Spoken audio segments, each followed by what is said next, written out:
Welcome to Zoe Stories. The teacher said it was just a game. Then she made me her girl.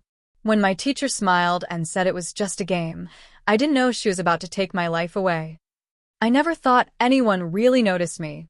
I was the kind of guy who could walk down a crowded hallway at school and still feel invisible, like a shadow blending into the walls. Teachers called my name during roll, classmates brushed past me without a glance, and even at home, my parents were too busy fighting to notice I existed. I was 18, legally an adult, but still feeling like a boy.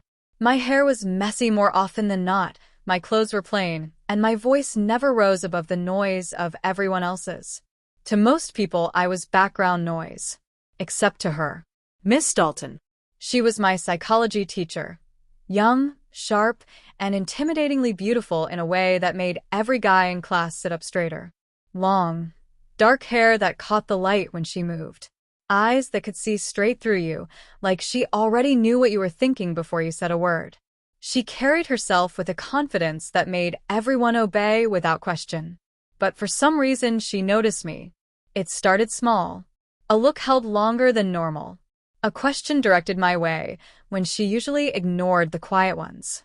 One day, she asked me to stay after class. I thought maybe I was in trouble, or maybe she wanted to talk about my grades. But that wasn't it.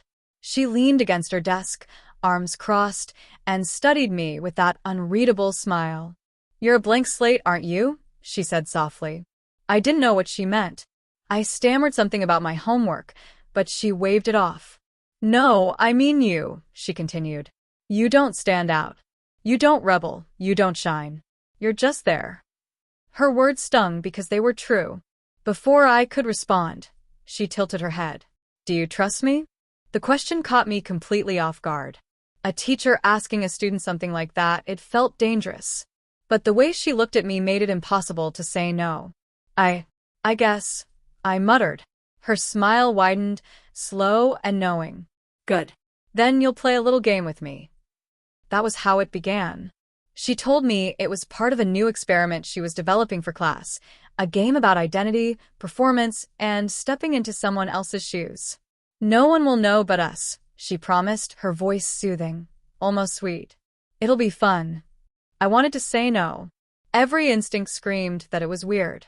But her gaze held mine, daring me to resist, and something in me crumbled. Maybe it was the way she finally saw me, really saw me, like I wasn't invisible anymore. So I agreed. The next day, after everyone left, she locked the classroom door. My heart hammered when I heard the click of the lock. It felt final, like I had just stepped across a line I couldn't uncross. She pulled out a box from under her desk. A plain, nondescript box, but heavy with mystery. She placed it on the table between us and slid it toward me. "Inside," she said softly, "is your new role, your costume." I swallowed hard.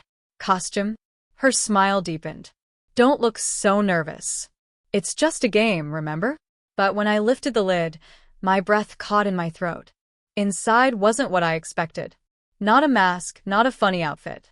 Instead, neatly folded and smelling faintly of perfume, was a skirt, a blouse, a pair of stockings, and resting on top, a shiny brown wig with long, silky strands. I stared at it, my mouth dry. You want me to?" "Yes." Her voice was calm, but commanding. "You'll be her, just for a little while. A girl. My girl." I shook my head quickly. "No, I can't, this is crazy." Her hand landed gently on mine, stopping me. Her touch was warm, firm, and inescapable. "It's just pretend," she whispered. "No one will ever know. But you'll learn something about yourself. And I'll learn something about you." Her eyes locked with mine, unblinking, daring me to defy her. I should have stood up and left. I should have said no and walked away. But instead, I froze. Trapped in her gaze, her grip, her promise. My voice came out small, trembling. "And if I don't?" Her smile never wavered. She leaned close enough that I could smell her perfume, a soft floral scent that made my head spin. "Then I'll tell everyone you were too scared to play a game." The word coward hung, unspoken in the air. And just like that, my fate was sealed. I looked back down at the box. The wig's glossy strands seemed to shimmer in the light, mocking me. The skirt felt impossibly short, the blouse delicate and soft. My chest tightened with a mix of fear, shame, and something I couldn't name. Miss Dalton leaned back casually, as though this was the most natural thing in the world. "Go on," she urged. "Put them on." My throat went dry. "Here? Now. Of course. The game begins today." I hesitated, staring at the clothes, my hands trembling above the fabric. And then I heard the faint click of her phone camera. I jerked my head up, startled. She was holding her phone, smiling almost playfully. "Don't worry. This is just for me. Proof you agreed." Something inside me broke. I realized she had me trapped. If she already had photos, I couldn't back out. My knees felt weak. My voice cracked. This is just a game, right?" Her smile was sharp, dangerous, and beautiful. "Yes," she whispered. "Just a game." But deep down, I already knew this was no game. This was the beginning of the end of me. Miss Dalton snaps another photo, then places the wig gently into my shaking hands. "Now," she says, voice smooth as silk. "Let's make you pretty." The moment the skirt touched my skin, I knew nothing would ever be the same again. My fingers wouldn't stop shaking. The clothes in the box felt unreal, like they had been plucked from some forbidden dream I was never supposed to touch. Stockings. A silky blouse. A plaid skirt that looked like something a girl would wear to class on Spirit Day. And that wig, long, soft, beautiful. Miss Dalton watched me with calm intensity, her chin resting on one hand as if she were evaluating me. There was no rush in her expression, but the weight of her silence pushed me forward. "Go on," she said again, her voice firm but sweet, like honey hiding a blade. I swallowed hard. I can't. What if someone walks in?" Her smile widened. "The door is locked. No one will disturb us. Besides," she tapped her phone, "if you refuse, this picture will spread faster than you can imagine. One photo of you holding that skirt, and your reputation is gone. Do you understand?" My stomach dropped. She had me cornered. Completely. With a trembling breath, I picked up the blouse. The fabric was soft, almost slippery, and smelled faintly floral, like lavender detergent. I hated how good it felt between my fingers. "Shirt off," she instructed casually, as though she were telling me to take notes in class. My heart pounded. My hands fumbled at the buttons of my own shirt until it slid off my shoulders, leaving me exposed under her gaze. She said nothing, but her eyes lingered, sharp and assessing. "Now," she said, sliding the blouse across the desk toward me. "Put this on." I hesitated, but her raised eyebrow pushed me forward. Slowly, I slid my arms into the sleeves. The fabric hugged me differently than any shirt I'd ever worn, light, airy, clinging in strange places. When I buttoned it up, it felt almost right. Too right. Miss Dalton smirked. "Not bad. Feminine shapes always flatter, even if they're borrowed." I looked down at myself, horrified at how quickly my reflection was already changing. Next came the skirt. When I lifted it, my hands shook so badly that I nearly dropped it. The material was thinner than any pants I'd ever owned, the pleats crisp. "Off with the jeans," she ordered softly. I froze. "What?" Her eyes narrowed. "You heard me." Heat crawled up my neck as I fumbled with my jeans, sliding them down until I stood awkwardly in plain boxers. The humiliation burned so deeply, I wanted to sink into the floor. She didn't flinch. "Boxers too bulky. Change into these." From the box, she pulled out something lacy, delicate, black. My face went hot. That's lingerie," she finished for me. "Yes." "Put them on." I shook my head, stammering. "No, I can't. This is too much." Her smile sharpened. "Remember, it's just a game. But if you don't play, the game ends for you. Publicly." Her phone hovered in her hand like a loaded gun. My chest tightened. I couldn't breathe. Slowly, reluctantly, I reached out and took the panties. The lace was fragile, see-through in places. My hands trembled as I stepped out of my boxers and slid the garment up my legs. The snug fit made me gasp. It clung to me in ways I wasn't ready for. Miss Dalton's gaze softened, but it wasn't kind. It was proud, controlling, like she had just placed the first piece of a puzzle. "Perfect," she murmured. "Now the skirt." I obeyed, slipping into the plaid fabric. It was shorter than I thought, ending high on my thighs. My legs felt exposed, vulnerable. When I stood, I could feel the air brushing against skin that had never been bare before. Her smile widened. There she is. When she brought out the wig, my breath caught. Long brown hair shimmered as she lifted it from the box, holding it with both hands like a crown. She stepped closer, so close I could smell her perfume again, and placed it gently over my head. Her fingers adjusted the strands, smoothing them down, tucking them behind my ears. And then she turned me toward the mirror. The sight nearly knocked the breath from my lungs. At first, I didn't recognize myself. The boy who usually stared back, messy hair, tired eyes, plain clothes, was gone. In his place stood someone softer, unfamiliar. The wig framed my face, changing the lines of my jaw. The blouse and skirt reshaped my body, hinting at curves that weren't mine. For a moment, I saw her. I staggered back. No. That's not me. That's not me. Miss Dalton's hand pressed gently on my shoulder, keeping me steady. Her voice was low, soothing, yet commanding. "Of course it's you. This is just another side of you, waiting to come out." Tears stung my eyes. I hated how convincing the reflection looked. I hated that part of me couldn't look away. "Now," she said, stepping back, her tone shifting again to something sharper. "You'll walk across the room. Like her." Not you. Her. My chest tightened. "I don't know how." "Then learn." I took a step, the skirt swishing around my thighs. My legs felt awkward, clumsy. She clapped once, sharply. Slower. Smoother. "Pretend you're gliding. Good girls don't stomp."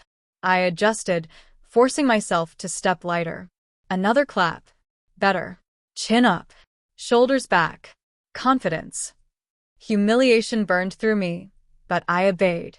Step by step, I moved more carefully, more deliberately. The skirt brushed against my skin with each motion, reminding me of what I had become. When I finally stopped, she smiled. "See? You're learning already."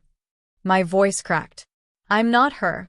I'm not." She leaned close, her lips brushing my ear. "You are now. And tomorrow we'll test how well you play outside this room." My blood ran cold. Miss Dalton snapped one last picture as I stood trembling in front of the mirror. She slipped her phone into her pocket, smiling wickedly. "Tomorrow," she whispered, "the world will see my girl." It wasn't the skirt or the wig that terrified me. It was the idea of people seeing me and believing it. The next morning I told myself it had been a nightmare. A twisted fantasy my mind had cooked up. But the clothes folded neatly in my backpack said otherwise. And the message from Miss Dalton sealed it. "Meet me after last class.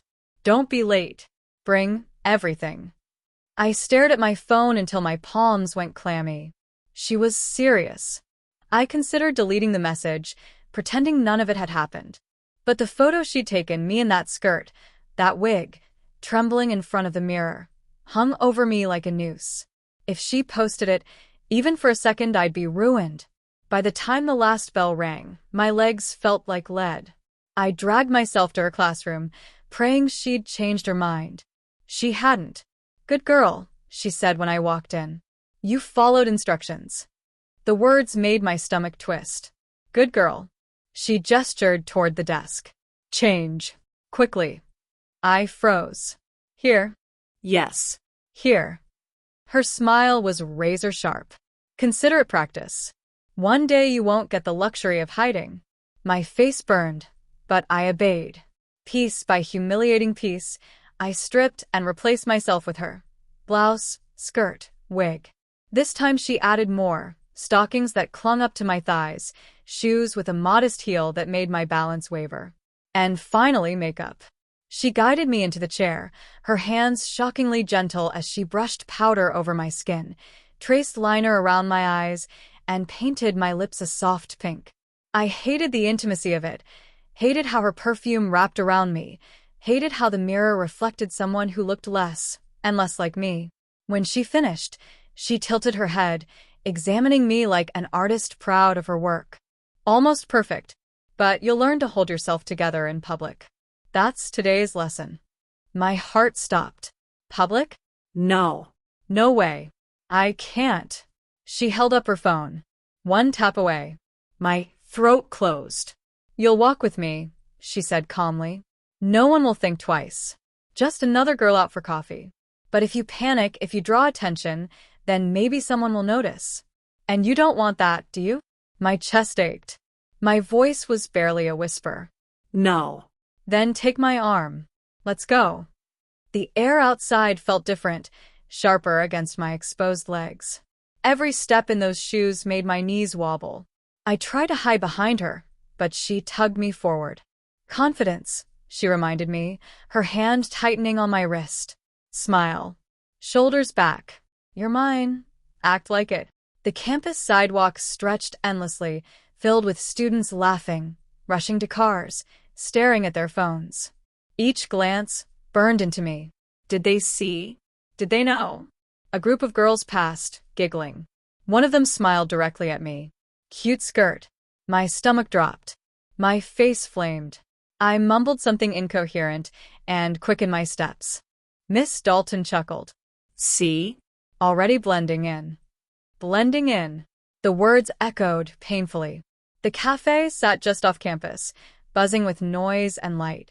My pulse hammered in my throat as she pushed open the door. Inside, every sound felt magnified.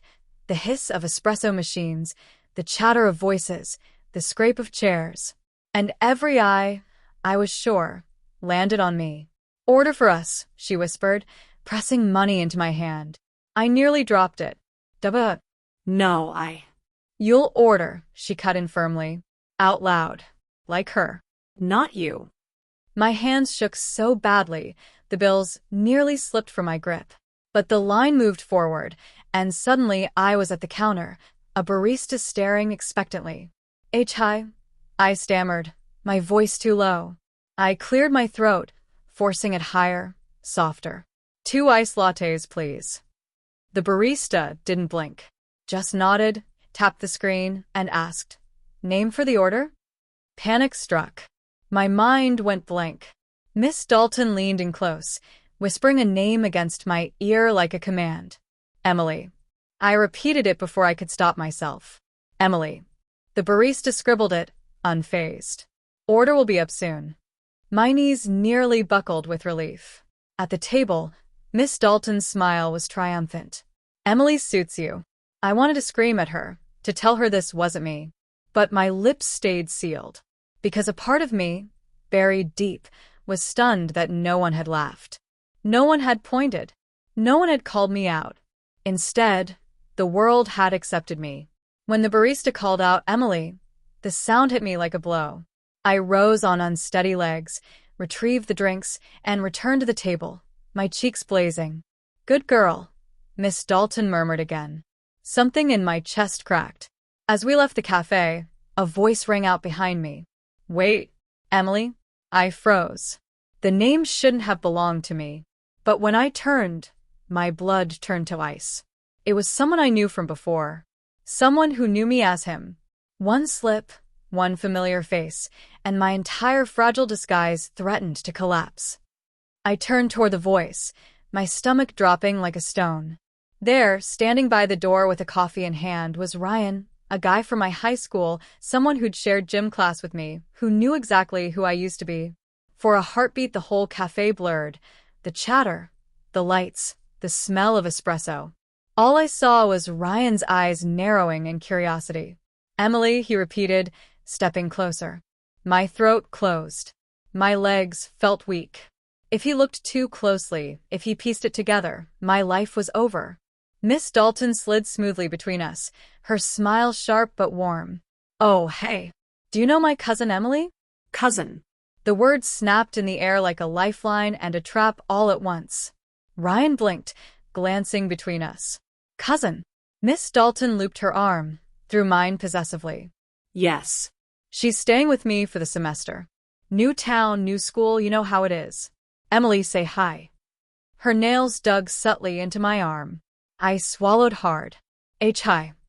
My voice quivered, but it was higher, softer, the way she'd drilled me to use. Ryan's expression softened. He smiled. Nice to meet you, Emily. The world tilted. He bought it. He actually bought it. But before relief could take root, Miss Dalton twisted the knife. She's a little shy, she added smoothly. Still getting used to being out and about. Isn't that right, Emily? My cheeks burned. Why, yeah. Ryan chuckled. Don't worry, I was the same when I first started college. Anyway, welcome to town. Maybe I'll see you around campus. He waved and left, completely unsuspecting. The moment the door shut behind him, I sagged against the table, my breath coming in shallow bursts. Miss Dalton leaned in close, her whisper brushing my ear. See? No one doubts it. They see a girl. They see Emily. I shook my head, trembling. That was too close. He knows me. If he figures it out. Her hand caught my chin, forcing my gaze up. Her eyes were sharp, unyielding. He won't. Because you're not him anymore. You're Emily now. And the more you fight it, the more obvious you'll look. So stop fighting. Something inside me twisted painfully. She was wrong. She had to be wrong. And yet, Ryan hadn't seen me. Not really. He'd seen her.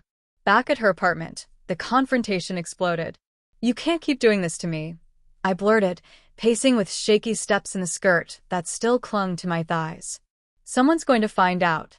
Someone's going to. They already did, she interrupted smoothly, crossing her arms.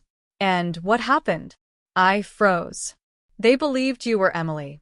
They didn't question. They didn't mock. They didn't expose you. They accepted you. And that terrifies you, doesn't it?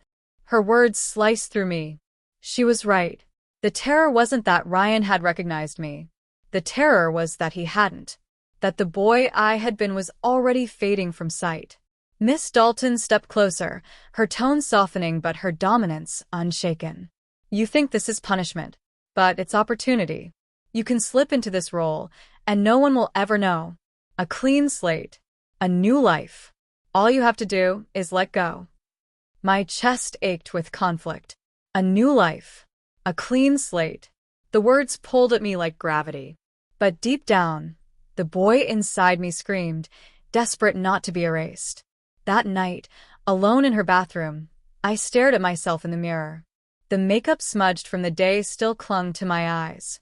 My lips still glowed faint pink. The wig framed my face with soft curls.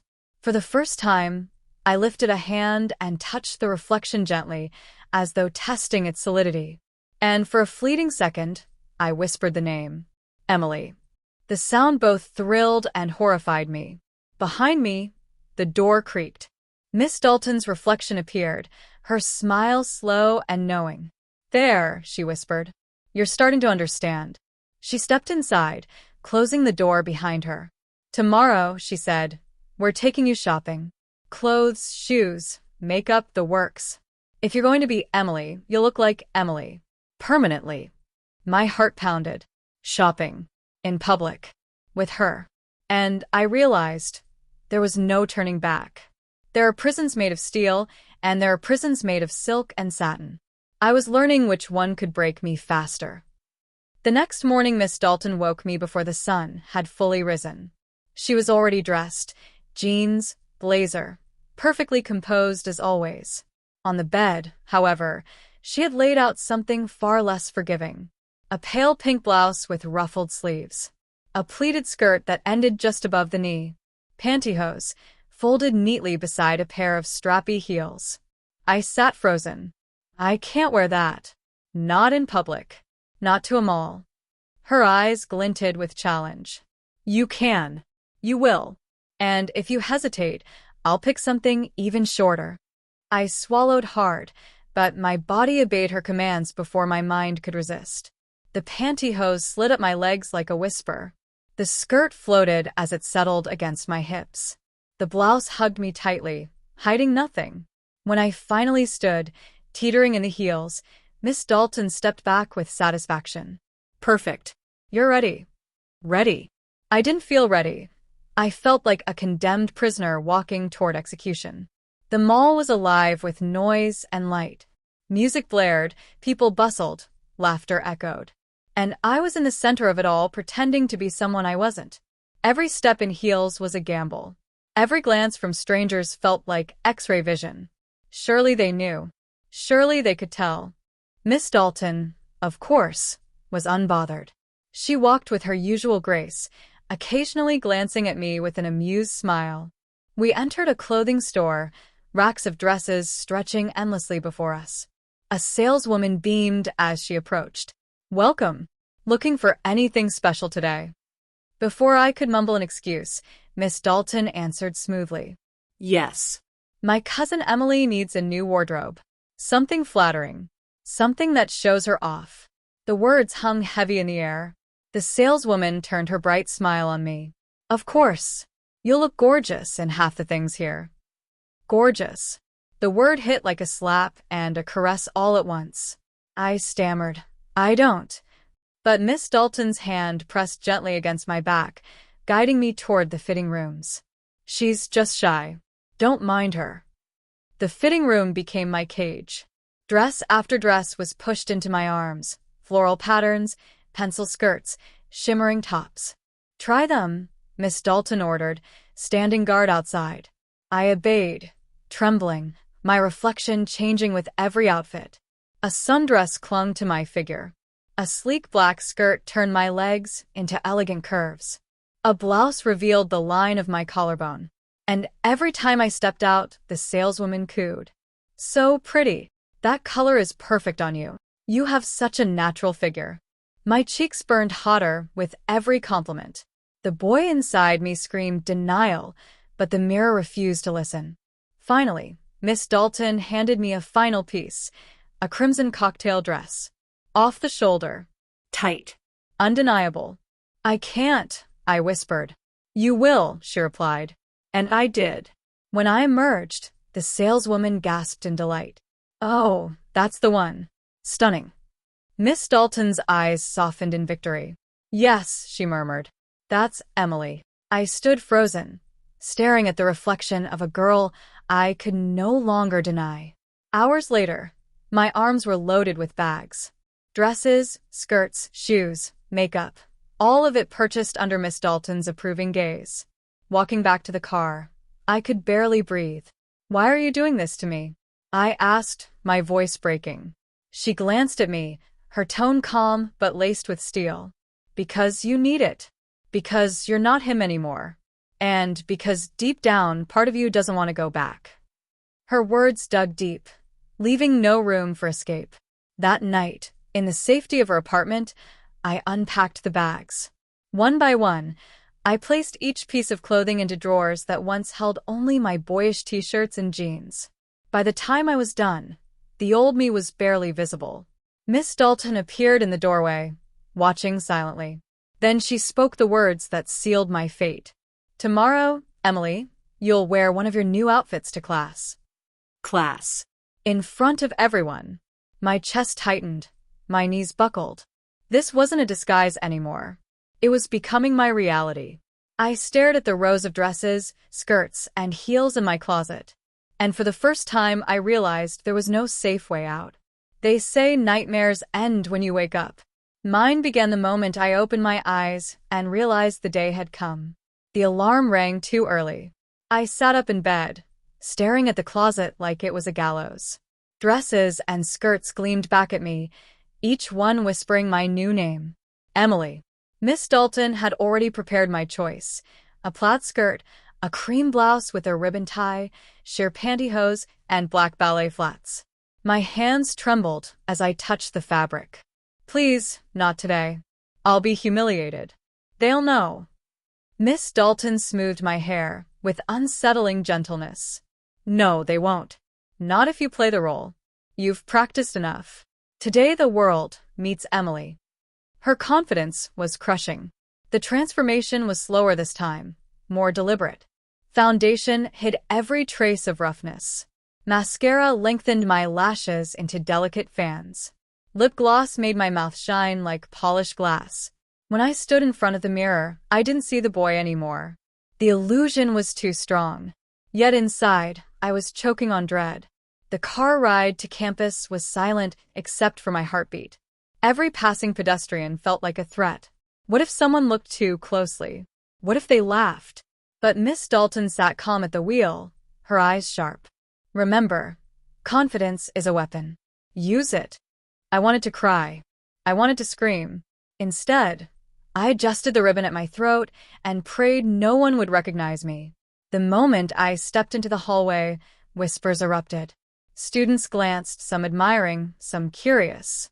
A boy wolf whistled. Girls eyed me with thinly veiled competitiveness. I wanted the floor to swallow me whole. But then, a group of girls approached, smiling. Hey, you're new, right? Here. Emily. The name stabbed me like a needle. Yet my lips moved on their own. Why, yes. Emily. They giggled. Cute skirt. Where'd you get it? My knees nearly gave out.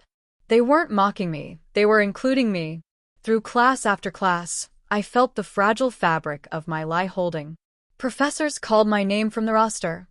Emily Dalton, my teacher's fabricated identity, and no one blinked. I sat quietly, writing notes in neat cursive, my hands betraying my training. And yet, with every passing hour, the boy I had been grew fainter. The real test came at lunch.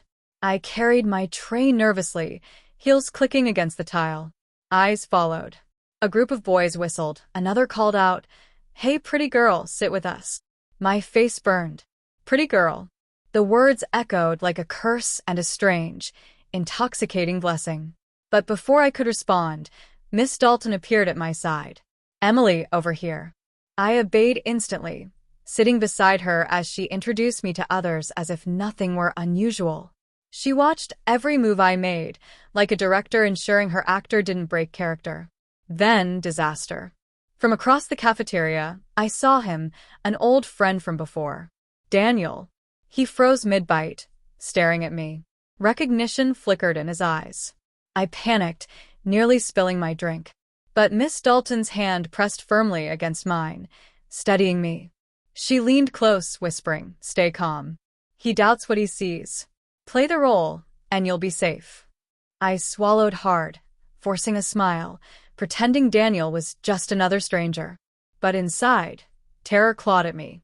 If he spoke my real name, everything would shatter. That evening, when we returned home, I collapsed into the chair, ripping off the ribbon from my blouse. He saw me. Daniel saw me. It's over. Miss Dalton crouched beside me, her gaze unyielding. He doesn't know. He only thinks he knows. But if you keep being Emily, his doubt will destroy his certainty. I shook my head. This isn't a game anymore. You're ruining me. Her voice dropped to a whisper. No. I'm saving you. And tomorrow you'll thank me. That night, I dreamed of mirrors, each one showing a girl with my face.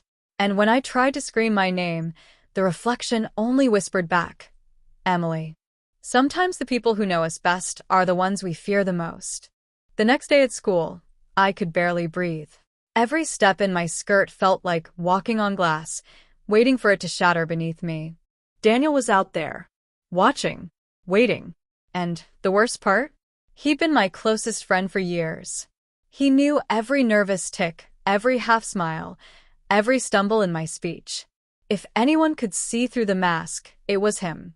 In the morning lecture, I kept my head low, scribbling notes like a model student.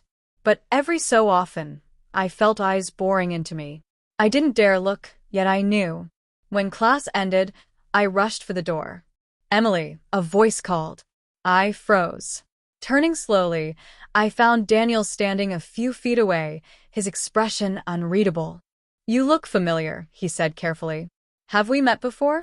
My throat tightened. Miss Dalton's warning echoed in my head. If you keep being Emily, his doubt will destroy his certainty. So I forced a polite smile. Sorry, I don't think so. My voice wavered, pitched high, feminine. He studied me for a long, terrible moment. Then he smiled faintly. Guess I was mistaken. But the look in his eyes said otherwise.